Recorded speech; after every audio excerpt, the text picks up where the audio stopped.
All right, so we're back once more with Pops. It's the Pop Show today, I guess.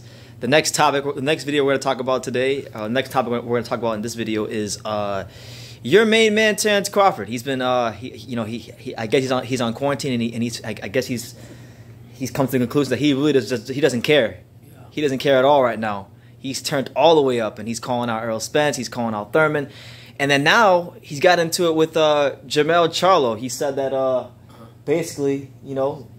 Don't make me show you who the real king of the jungle is, because it ain't no lion. But like I said, keep my name out your mouth. When you see me, it's what's up this or what's up that. Stop faking for attention. So he is accusing Charlo of faking for attention, and then Charlo said that he's a cool fighter and that to not bite off more than he can chew, and he said that lions only is different. Yeah. So what do you make of Terence Crawford getting into it with Jermell Charlo? Well, I'm glad that Terence is getting with Jermell Charlo, calling out a lot of fighters out there. Because he's basically just letting them know, listen, if your bite is as big as your chew, then at your bark, yeah. As your bark, get in the ring with me, and let's see what we can do. I mean, at the end of the day, actions speak louder than words, and stop talking. The Charlos are known to talk a lot of shit. They talk much shit. They talk about lions only. And in this case, I guess Charlo and him was referring to Crawford because he was talking about Errol Spence. And let me tell you something. The only three that I really like, out of all three of them that I really like, but I'm starting to dislike somewhat too, is Errol Spence. Errol Spence doesn't know who the fuck he wants to fight. He doesn't know what he wants to do, and neither do the Charlos. The Charlos, all they do is talk, but never fight the real true. The true. You don't seem to like the Charlos because I just think they talk too much. When Jacobs went up to them a few years back, them motherfuckers haven't talked since. What did he say? He said, "I'm touching M's." Yeah, touching M's, and they haven't stopped talking since. And he didn't even put his foot in his mouth yet. Just imagine what he does. That's one. Two, the problem that I have with the Charlo, especially the big one right now, how the fuck? Uh-oh. How the fuck you just beat Tony Harrison? How the fuck don't you want to go ahead and fight Jason Rosario? Jason Rosario.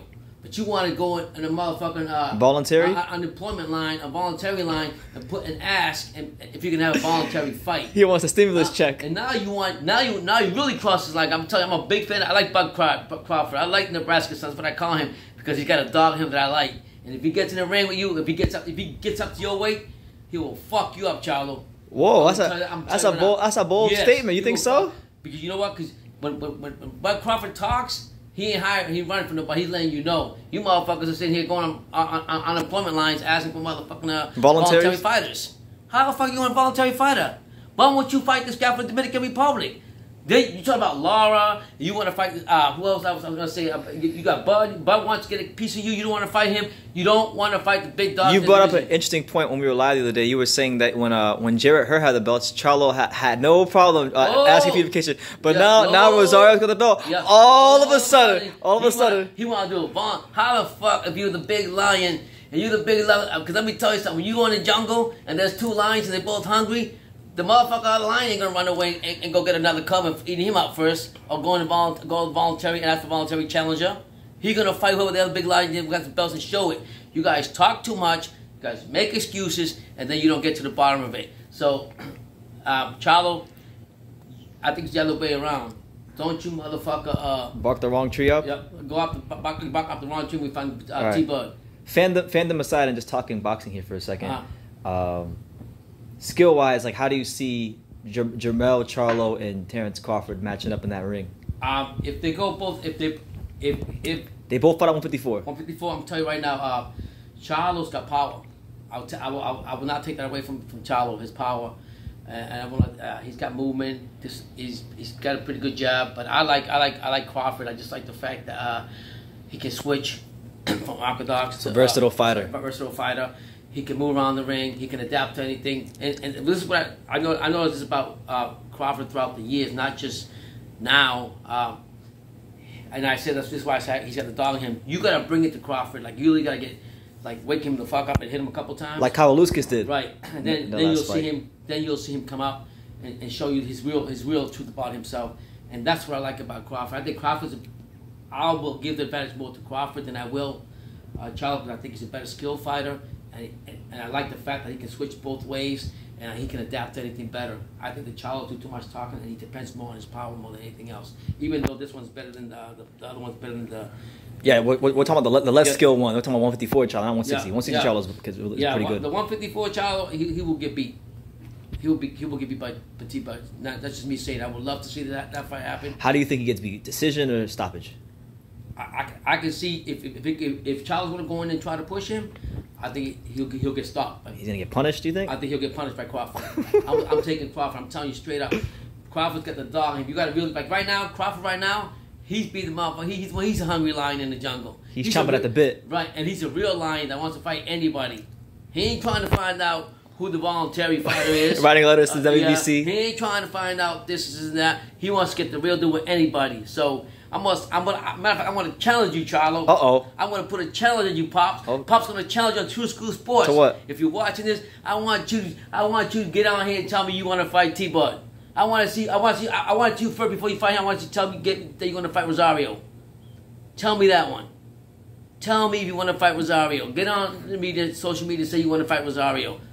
Forget all this voluntary bullshit. Okay? Get out there. Then you can say you're lying. A lion doesn't just talk. You know a lion will attack and eat you up into pieces. That's what a real lion does. You guys do too much talking, too much barking, and too much tap dancing. I have a question.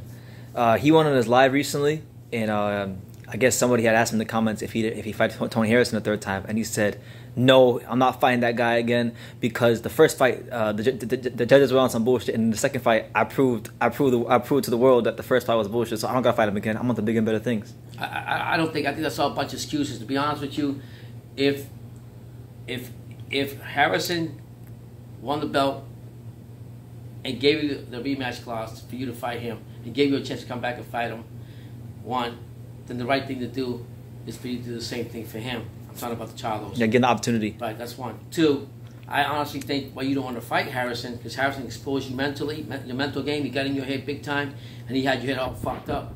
And he talked a better game than you guys talk outside the ring. He talked a good game that he don't know which way you go, and he showed you up until he started. You didn't win that fight, Charlo. You didn't win that fight. Wait, he blew it? You think it was more about Harrison blowing the fight? Harrison blew the fight. Harrison let his guard go, and that's where he hurt himself. And I said that. You didn't win that fight. He was in your head throughout the whole press conference. He was in your head through everything, and in the ring he was even better than that. He dominated you for the majority of those rounds. So I just think that you're running away from the fact that you don't want to give him a rematch because you know that he want to show you up and make you look like a fool and make sure that this time he takes the belt home with him. Would you rather see that third Harrison fight over the voluntary fight with Lara? Definitely. Yeah? Definitely. I would like that better because it would show me that, but I know it will never happen because this is how the Charlos are. How are they? They just talk and never walk with the two lines in the ring. And then they say, "Keep running your mouth." Yeah, keep running your mouth. So that's now, just a little bit about Errol Spence. Errol Spence, I like Errol Spence, but he needs to come in there and get in there and fight the real dogs in the ring, and also show himself who he needs to fight. That's just my bottom thing on that. Well, what about people who? Okay, so I'm sure we're gonna get a couple of Errol Spence fans that are gonna get in this video, and they're gonna say, "Well, Errol Spence has a much better resume than Terence Crawford. He fought Kell Brook. He fought Sean Porter. He fought Peterson. He fought all these guys, and Terence Crawford hasn't really fought nobody. So Terence Crawford is the one that needs to prove himself." What do you say to people who say something like that? Has Errol Spence ever been undisputed? He has not been undisputed. No. Okay. Has Errol Spence been undisputed? Come up, fought all the big dogs, or run away from? Has he been like Crawford and run away from? You know, we have all the top guys running from him. Yeah. Let me tell you right now. No, it hasn't happened to him yet. So I don't care how you Errol Spence want to see it. I don't care if you guys want to say whatever you want. You want to fight a quality fighter, and you want to be part of that Lions only bullshit. Okay, so get your grinds, get your growl on, get your raw on, and get that fight. Okay, and I don't want to hear about the money thing, about how much money you're gonna make, how about this is gonna happen. The bottom line is, stop talking. All you guys do is talk. All you guys, Crawford is sitting on the sideline for anybody to come up to him, and nobody is wanting to come and challenge him. So since Errol Spence, you fall into that Lions only bullshit, that is front. I'm gonna call you a bullshitter. Until I see the real you come out. You gonna put that on him too? Yeah. What? He's part of the Lions King, Lions only thing. They all want to growl. But they all don't want to fight. What's the good book say? Bad company corrupts good character. Yeah. So so I don't want to hear about and I get it. Okay, some boxers didn't fight the best resume. Some boxers didn't do this.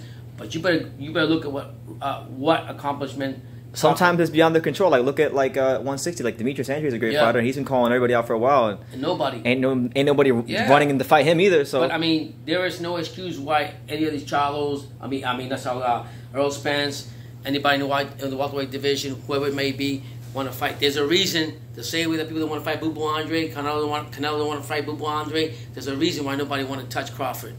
And it ain't because he's scared. I'm telling you that right now. It is not because Crawford's got the dog on him. So, hype up your skirt, Errol Spence. Stop drinking and driving. Uh-oh. Don't make excuses.